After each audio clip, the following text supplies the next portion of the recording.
Hello, everyone. Welcome back to Pride and Prejudice and Zombies. We're on chapter 19. We just went to a party where, fortunately, the help in the kitchen were savagely eaten by zombies. Here's a little picture again of that. But yes, basically, it seems as though Mr. Collins was dancing with Elizabeth almost too much to her dislike. Honestly, she's not into him at all. Mr. Darcy's obviously super into Elizabeth. Mr. Wickham wasn't there. He was sent away for something, and I think it was the army stuff to fight off the zombies. Can't remember. And yeah, so then they want to have another party somewhere else. It's like after one party, they're like, "Let's have another." Oh no, it's what they do. I mean, it's not like they got a lot going on. Anyways, welcome back. Let's do this. Chapter 19. The next day opened a new scene at Longbourn. Mr. Collins made his declaration in form on finding Mrs. Bennet, Elizabeth, and one of the younger girls together soon after breakfast. He addressed to the mother in these words. May I hope, madame, for your interest with your fair daughter, Elizabeth, when I solicit for the honour of a private audience with her in the course of this morning. Before Elizabeth had time for anything but a blush of surprise. Oh, boy. Mrs. Bennet answered instantly, Oh, dear, yes, certainly. I am sure Lizzie will be very happy.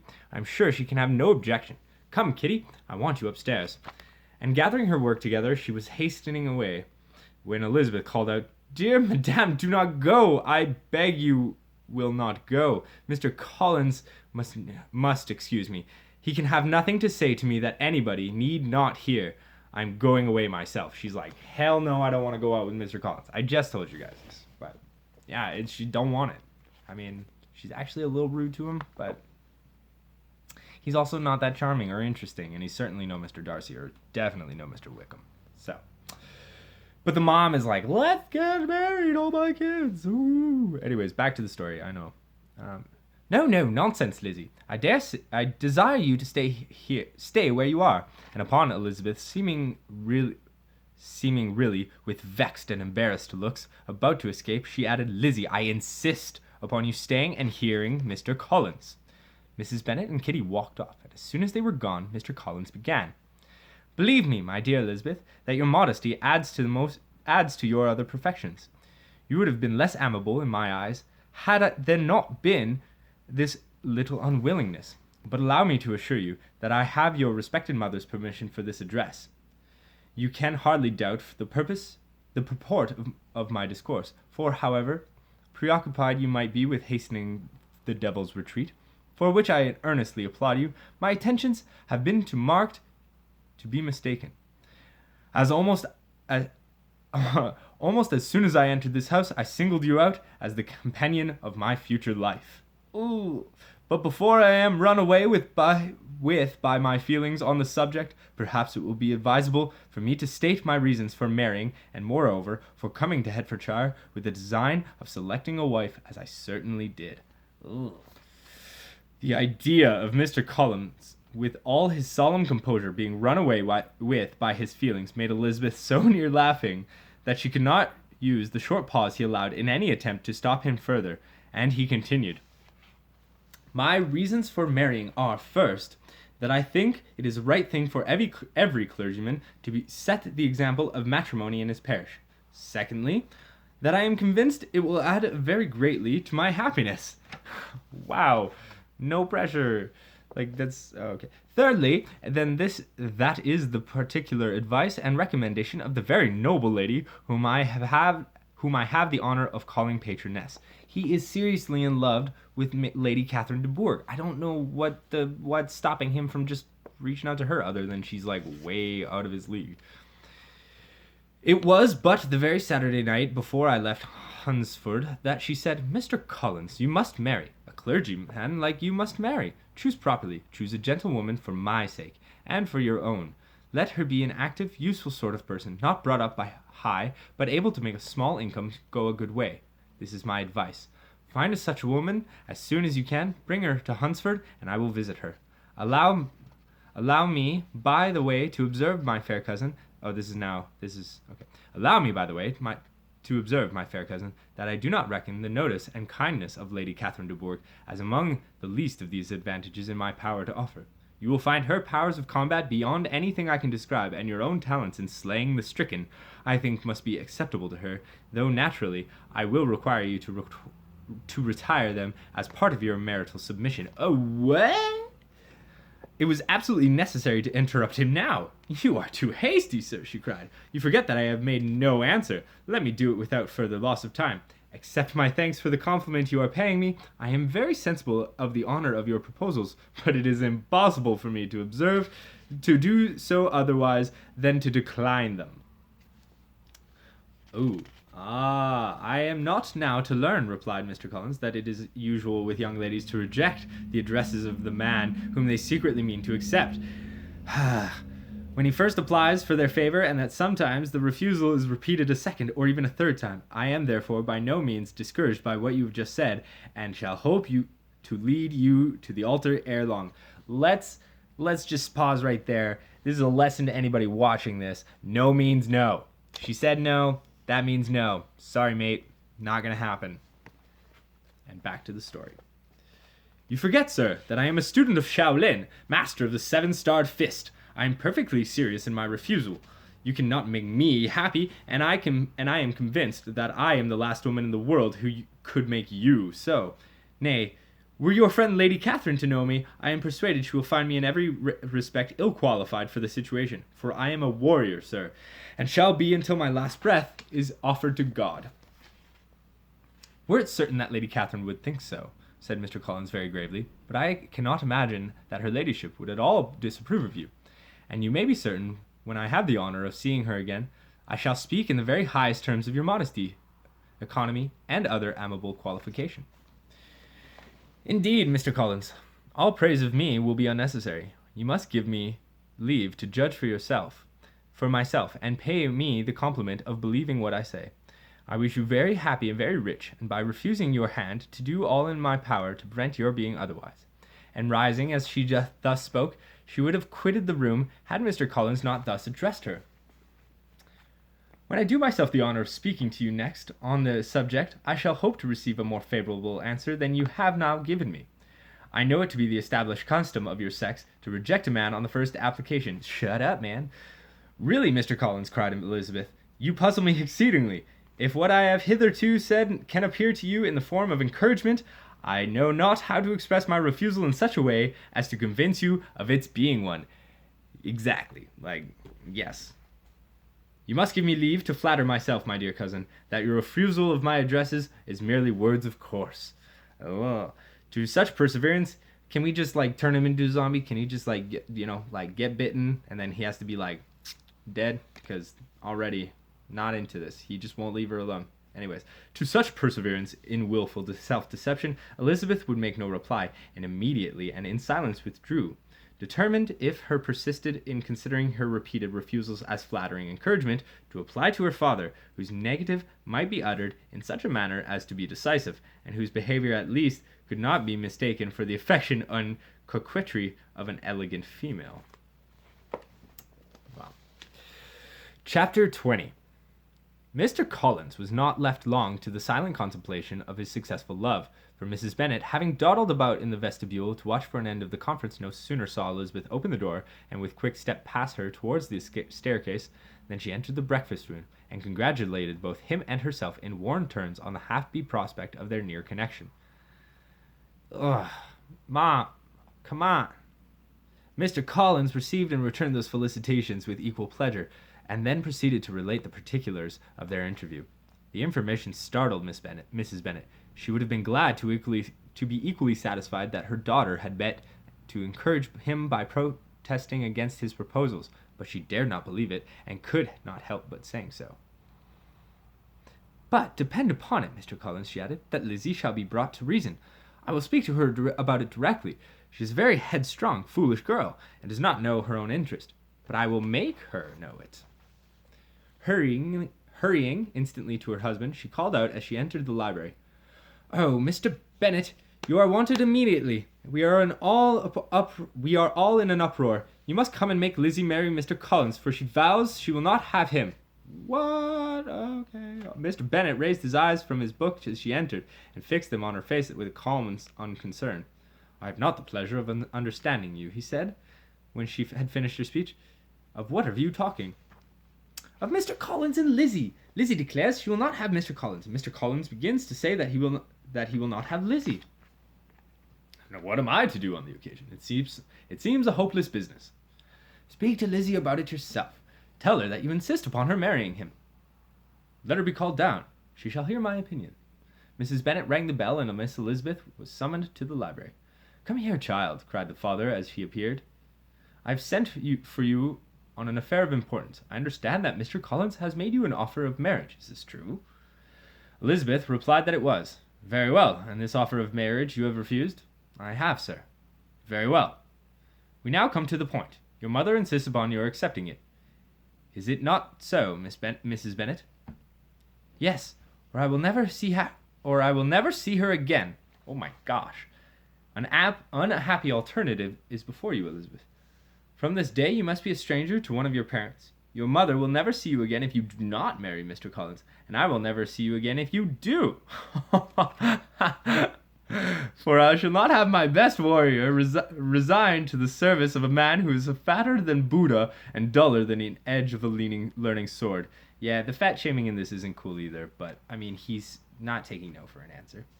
That's so funny. Elizabeth could not but smile at such a conclusion Elizabeth could not but smile at such a conclusion of such a beginning, but Mrs. Bennet, who had persuaded herself that her husband regarded the affair as she wished, was excessively disappointed. What do you mean, Mr. Bennet, in talking this way? My dear, replied her husband, I have two small favours to request. First, that you will spare me the expense of having your lips sewn shut. And secondly, that you will allow me to free... Sorry, that's just a funny line. First, that you will spare me the expense of having your lips sewn shut. Be quiet, please. And second, that you will allow me the free use of my room. I shall be glad to have the library to myself as soon as may be. Wow, that's funny. Not yet, however, did Mrs. Bennet give up the point. She talked to Elizabeth again and again, coaxed and threatened by her turns.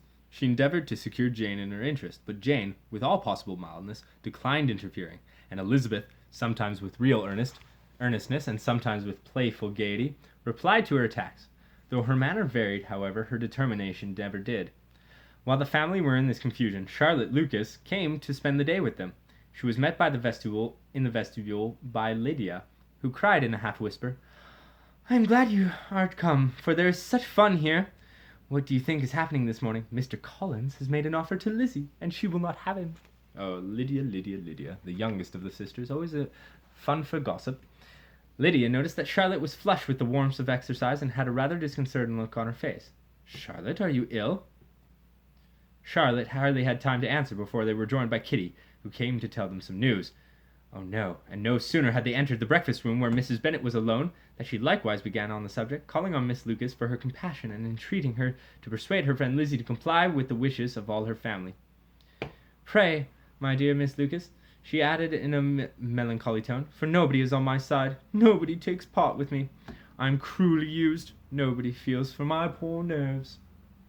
Charlotte's reply was spared by the entrance of Jane and Elizabeth. Aye, there she comes, continued Mrs. Bennet, looking as unconcerned as ever and caring no more for us than if we were the very unmentionables she takes such pleasure in occupying her time with. But I tell you, Miss Lizzie, if you take it into your head to go on refusing every offer of marriage in this way, you will never get a husband at all, and I am sure I do not know who is to maintain you when your father is dead. Well, I'm pretty sure she can handle herself. She head-kicked a zombie, and it exploded. Chapter 21. The discussion of Mr. Collins's offer was now nearly at an end. The gentleman himself scarcely spoke to her, and his assiduous attentions were transferred for the rest of the day to Mrs. Lucas, whose civility in listening to him was a seasonable relief to them all, and especially to her friend.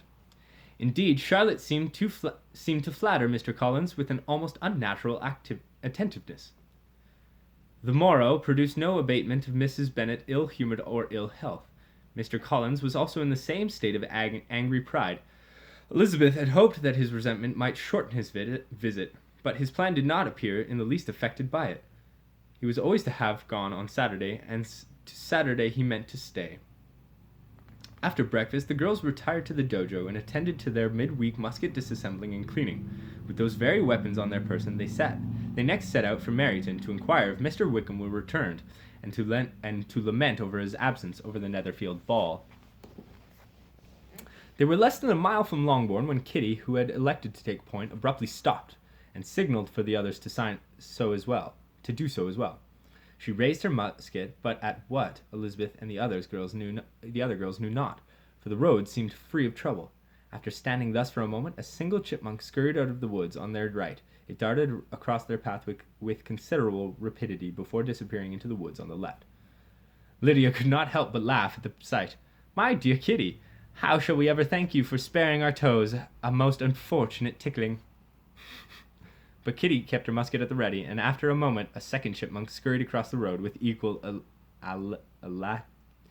alacrity. I don't know how to say this. Alacrity.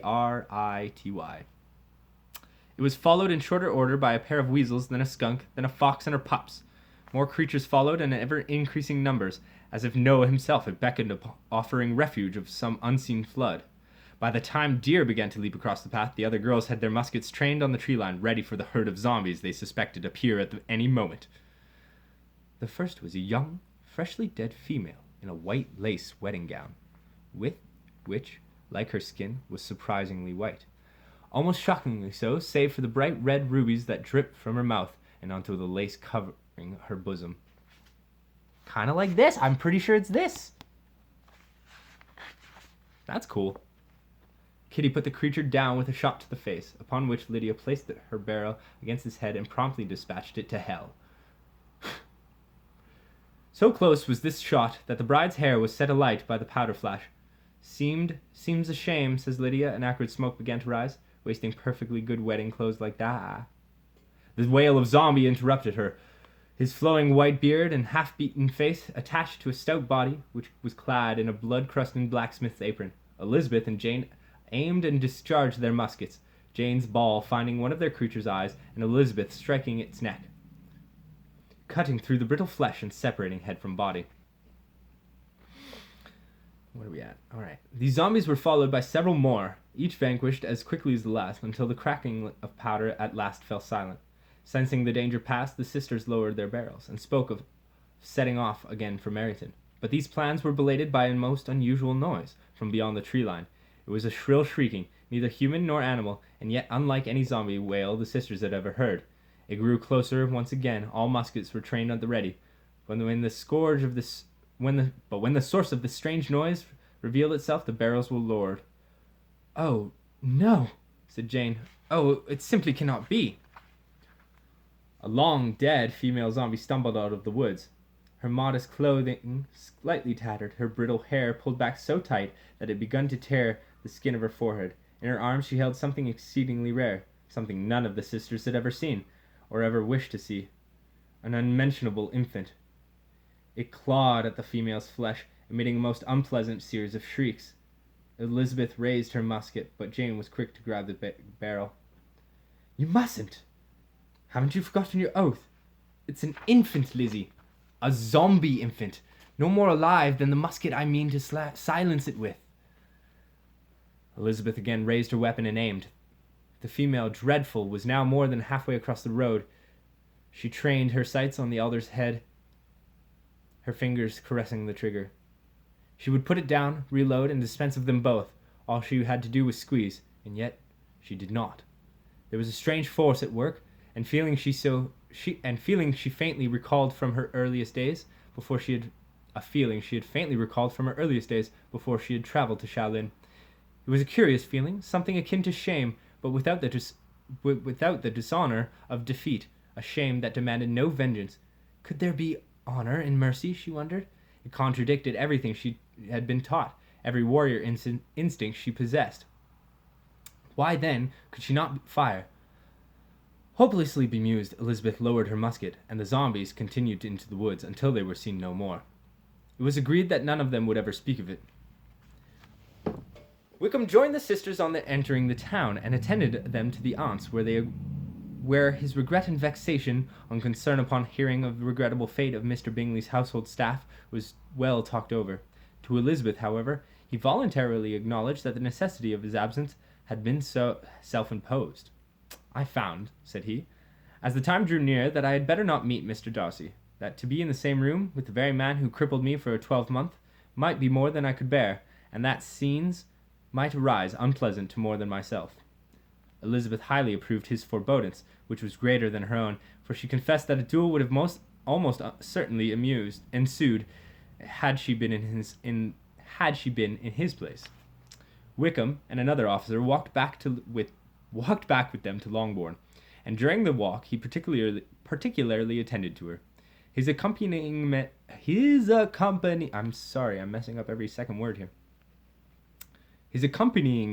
was a triple advantage: the compliment of his attention, an occasion of introducing him to her father and mother, and the presence of an extra warrior should they encounter trouble on the road. Soon after the return, a letter was delivered to Miss Bennet. It came from Netherfield. The envelope contained a sheet of elegant, little, hot-pressed paper, well covered with a lady's flowing hand, and Elizabeth saw her sister's countenance change as she read it, and saw her dwelling intently on some particular passages. "This is from Caroline Bingley. What it contains has surprised me a good deal. The whole party have left Netherfield by this time, and are on their way to town, and without any intention of coming back again. You shall hear what she says." "Oh, no, what?" She then read the first sentence aloud, which comprised the information of their having just resolved to follow their brother to town directly, and of their meeting to dine in Grosvenor Street, where Mr. Hurst had a house. The next, in these words: "I do not pretend to regret anything I shall leave in the perilous, zombie-covered country, except your society, my dearest friend. But we will hope, at some future period, to enjoy many returns of that delightful intercourse we have known, and in the meanwhile may lessen the pain of separation by a very frequent and most unreserved correspondence. I depend on you for that." To these high-flown expressions Elizabeth listened with all the insensibility of distrust, and though the suddenness of their removal surprised her, she saw nothing to lament. "It is unlucky," she said, "that you should not be able to see your friends before they leave the country. But we may not hope that the period of future happiness to which Miss Bingley looks forward may arrive earlier than she is aware, and that the delightful intercourse you have known as friends will be renewed with yet greater satisfaction as sisters. Mr. Bingley will not be detained in London by them." Caroline decided that none of the party will return into Hertfordshire this winter. I will read it to you. "When my brother left us yesterday, he imagined that the business which took him to London might be concluded in 3 or 4 days. But we are certain it cannot be so. Many of my acquaintances are already there for the winter. I wish that I could hear that you, my friend, had any intention of making one of the crowd. But of that I despair. I sincerely hope your Christmas in Hertfordshire may abound in the gaieties which that season generally brings, and be not the least bit similar to the Christmas of 2 years past, which resulted in so many unpleasantries. It is evident by this," added Jane, "that he comes back no more this winter." "It is evident that Miss Bingley does not mean that he should," said Elizabeth. "Mr. Bingley is his own master. Perhaps the sight of the bloodied staff was too much for his delicate character, but you know not all. I will read you the passage which particularly hurts me. Mr. Darcy is impatient to see his sister, and we are scarcely less eager to meet her again. I really do not think Georgina Darcy has her equal for beauty, elegance, and skill in the deadly arts, and the affection she inspires Louisa and myself is heightened from the hope we dare entertain of her being hereafter our sister. My brother admires her greatly already. He will not have frequent opportunity now of seeing her on the most intimate footing. With all these circumstances to favour an attachment, and nothing to prevent it, am I wrong, my dearest Jane, in indulging the hope of an event which will secure the happiness of so many?" What do you think of this sentence, my dear Lizzie? Said Jane as she finished it. Is it not clear enough? Does it not expressly declare that Caroline neither expects nor wishes me to be her sister, and that she is perfectly convinced of her brother's indifference, and that if she suspects the nature of my feelings for him, she means, most kindly, to put me on my guard? Can there be any other opinion of the subject? Yes, there can, for mine is totally different. Will you hear it? Most willingly. You shall have it in a few words. Miss Bingley sees that her brother is in love with you, and wants him to marry Miss Darcy. I dare say that she means to keep you from his attentions. Your honours demand she be slain. Slain! Jane shook her head. You forget yourself, Lizzie. Jane, no one who has ever seen you together can doubt his affection. Miss Bingley, I am sure, cannot. She may not be a warrior, but she has cunning enough, my dearest sister. I implore you, this unhappiness is best remedied by the hasty application of a cutlass to her throat. If we are thought alike, replied Jane, my honour would be restored at the expense of losing Mr. Bingley's affection forever. And what, pray, would be the purpose? Caroline is incapable of wilfully deceiving anyone, and all that I can hope in this case is that she is deceiving herself. Is it she who is deceived, or you? You forget yourself, Jane. You have allowed your feelings for Mr. Bingley to soften your instincts bestowed by our Oriental masters. Though they could not agree on the course of action, Jane and Elizabeth agreed that Mrs. Bennet should not only hear of the departure of the family, but even this particular communication gave her a great deal of concern, and she bewailed it as exceedingly unlucky that the ladies should happen to go away just as they were all getting so intimate together. After lamenting it, however, at some length, she had the consolation that Mr. Bingley would be soon down again, and soon dining at Longbourn, and the conclusion of all was the comfortable declaration that though he had been invited only to a family dinner, she would take care to have 2 full courses. Don't know what any of that was, but all right, I guess she has to deal with it. Anyways, that is chapter 21 done. We're on to chapter 22. I'm going to stop it there. We're almost at page 100. We're at page 95, so, not long left till Halloween, but thank you. Hopefully nothing too bad happens. Crazy that we saw the cover, hey? I enjoyed that. Saw it, we read it. But yeah. Anyways, thanks again. See you next time.